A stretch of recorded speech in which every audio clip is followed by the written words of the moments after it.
Hello everyone, कैसे हो आप सब। मैं हूं गौरव काबरा। एक बार फिर से आप सबका बहुत बहुत स्वागत है हमारे यूट्यूब चैनल पे। सीएमए इंटरमीडिएट के ग्रुप 2 का एग्जाम आपका दिसंबर 25 में है। पेपर नंबर 12 को लेकर के बहुत ज़्यादा मन में बेचैनी सी है, तो यार इस पेपर में कैसे 50 प्लस 60 प्लस लाया जा सकता है, इसके लिए एक बहुत ही सिंपल तरीका आपके लिए लेकर के आया हूँ इस वीडियो में। इस वीडियो को लाइक ज़रूर कर दें, दोस्तों के साथ शेयर ज़रूर कर दें और चैनल को सब्सक्राइब ज़रूर कर दें। शुरुआत करते हैं, लेट्स गेट स्टार्टेड। सबसे पहले दिसंबर 25 के लिए एडवाइजरी है। So anybody watching this for जून 26, अभी रुक जाओ यार, अभी आपके लिए टाइम है। दिसंबर 25 वाले स्टूडेंट्स आमतौर पे इस वक्त तक शायद अपनी क्लासेस कंप्लीट कर चुके होंगे। आप रिकॉर्डेड या जिस भी मोड में कर रहे हैं, क्लासेस अब तक कंप्लीट हो जानी चाहिए। अगर नहीं हुई है तो अक्टूबर एंड तक तो पक्का कर लो। ओके, दिसंबर 25 एग्जाम अब यहाँ से ज्यादा दूर नहीं है, मुश्किल से 60 दिन है या फिर उससे भी कम दिन है आपके एग्जाम्स के लिए। और ऐसे में आप 60 प्लस का टारगेट अभी भी लेकर के चल रहे हो फॉर दिस पेपर, तो अब ये अचीव कैसे होगा। well, इसको अचीव करने के लिए आपको एक बहुत ही प्रोएक्टिव तरीके की जरूरत है। इसका मतलब एक ऐसा तरीका जो कि आपको ये बताए कि शुरुआती ध्यान आपको कहां देना है। अब ऐसे में कई चीजें हैं जिसका मिथ अब बस्ट करना जरूरी है। सबसे पहला, क्या सर 100% सिलेबस कंप्लीट करना जरूरी है? The answer is yes. 100% syllabus के बिना बात बनेगी नहीं, आपको सब कुछ कंप्लीट करके तो जाना पड़ेगा। पर दूसरी बात ये आती है, क्या 100% पे 100% देना होगा, यानी कि क्या 100% सिलेबस पे 100% एफर्ट देना होगा? The answer is no. ये पॉसिबल भी नहीं है।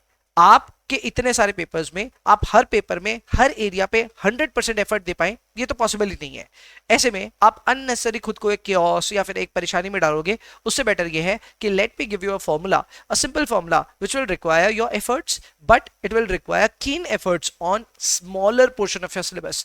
यानी एक छोटे सिलेबस के पोर्शन पे आपको ज्यादा एफर्ट डालना है और बाद बाकी चीजों पे भी ध्यान देना है, पर उसका टेंशन नहीं लेना है। अब इससे क्या होगा, आप बहुत ही फोकस्ड वे में एग्जाम में जाओगे and you will be able to score 60 और more in your upcoming exams. ये कैसे होगा, आइए देखते हैं। सबसे पहले एमसीक्यू को लेकर के जम के प्रैक्टिस कीजिए। एमसीक्यू को लेकर के कहां कहां से प्रैक्टिस करना है, ये चारों सोर्सेज मैंने लिस्ट किया है। There is a great chance, अगर आपने मेरा एफएमडीए वाला वीडियो ऑलरेडी देखा है तो ये चार सोर्सेज की मैंने बात वहां पे भी की थी, पर जिन्होंने नहीं देखा है वो यहां से पढ़ सकता है मैं कौन से चार रिसोर्सेज की बात कर रहा हूं। I have an announcement to make. इन चारों रिसोर्सेज को कवर करते हुए मैं एमसीक्यू प्रैक्टिस बहुत जल्द शुरू कर दूंगा, तो उसके लिए कब क्या एमसीक्यू के सेशंस आएंगे उन सब के ऊपर में नोटिफिकेशन आपको मिल जाएगा। हमारे चैनल पे सब्सक्राइब करके रखिएगा। नंबर 2, टारगेट करना आपको इजी चैप्टर्स को। Now this is where you can actually hit the ball out of the park. आपको कुछ चुनिंदा चीजें अगर मैनेजमेंट अकाउंटिंग में तैयारी कर ली अगर आपने अच्छे से, तो आपका आराम से यहाँ पे 50 प्लस का स्कोर बनता है। 60 प्लस थोड़ा डिफिकल्ट होता है इस पेपर में, पर 50 प्लस का स्कोर बन सकता है। वो एरिया में सबसे पहला आता है थ्योरी। नाउ थ्योरी आमतौर पे किसी भी सब्जेक्ट के लिए हम कहते हैं बाद में करो, यहाँ पे मैं कह रहा हूं पहले करो। मैनेजमेंट अकाउंटिंग में अगर आपने थ्योरी तैयार नहीं करी तो फिर आप बहुत बुरे फंसने वाले हो। In fact, it is one of the easier portions of your syllabus. So ऐसे में मैनेजमेंट अकाउंटिंग की पूरी थ्योरी को अच्छे से करना आपकी ड्यूटी है, आपको डेफिनेटली करना चाहिए। इसके अलावा activity based costing, DPM divisional performance measurement and decision theory, सिर्फ ये 3 टॉपिक्स पे आप महारत हासिल कीजिए। महारत का मतलब ये होता है कि उसके सारे स्कैनर के क्वेश्चंस, पीटीपी, आरटीपी, जो कुछ भी है, आरटीपी मतलब एमक्यूपीज वगैरह, जो कुछ भी है सब कंप्लीट करके जाना होगा। आप कोई भी चीज को छोड़ करके जाएंगे और कल को मिलते जुलते सवाल या फिर थोड़े से इधर उधर के भी सवाल आपसे नहीं बन रहे तो प्रॉब्लम में फंस जाओगे आप। ये वो एरियाज है जिसपे मैं चाहता हूं कि आपकी ताकत सबसे ज्यादा होनी चाहिए। You should not be missing out on this. हाँ, ये बात ठीक है कि मैं ये नहीं कह रहा कि इसमें से कोई डिफिकल्ट क्वेश्चन आ गया वो भी आपसे बनना ही चाहिए एग्जाम में। आप भी इंसान है, जाहिर सी बात है, कुछ डिफिकल्ट आया तो आपसे नहीं बनेगा। हम अपने प्लान बी में चले जाएंगे, पर plan A should be very strong, इतना स्ट्रांग कि आप एमक्यूपीज में मतलब एमसीक्यूज में स्कोर करें 24 marks out of 30 at minimum. मतलब 3 गलतियां तक मंजूर हैं, पर 3 से ज्यादा गलतियां स्वीकार नहीं है। सो 24 मार्क्स कम से कम अचीव करना है एमसीक्यूज में, और वो करने के लिए भैया तगड़ी मेहनत लगेगी। वो मेहनत आप मेरे साथ भी कर सकते हैं, चाहे तो खुद से भी कर सकते हैं।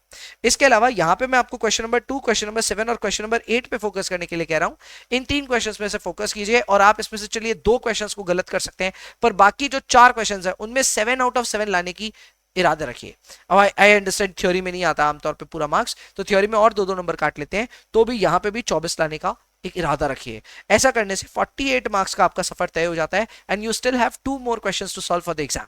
तो ये एक बहुत अच्छा तरीका है जिससे आप 50 या 60 वाले स्कोर के आसपास जा सकते हैं। फिर से ध्यान दीजिएगा, एमसीक्यूज में please score as much as you can. उसके लिए कहां से क्या प्रैक्टिस करना है I have already told you. इसके अलावा इन 3 क्वेश्चंस को टारगेट करके आप चलेंगे एग्जाम में, जो कि question number 2, question number 7 and question number 8। इनको टारगेट करके इनमें से आप ट्राई करिए 7 out of 7 लाने का in the practical questions that you attempt, and theory है तो 5 लाने का तैयारी कीजिए। 5 लाना is extremely difficult in theory, but फिर भी क्या कर सकते हैं, इससे ज्यादा अपने पास में स्कोप नहीं है।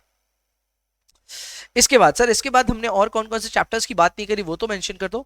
तो भैया मैंने तो ये आपको अभी तक बात ही नहीं करा कि मार्जिनल कॉस्टिंग कितना इंपॉर्टेंट है। आपको पता है यहाँ पे एक बड़ा सवाल और छोटे सवाल भी आते हैं, तो कम से कम यहाँ पे जो वेटेज निकल करके आएगा वो 21 मार्क्स का है फॉर मार्जिनल कॉस्टिंग। ऊपर में 28 मार्क्स का भी वेटेज आ सकता है। So obviously it is a very important area, लेकिन हमने इसके ऊपर चर्चा नहीं करी।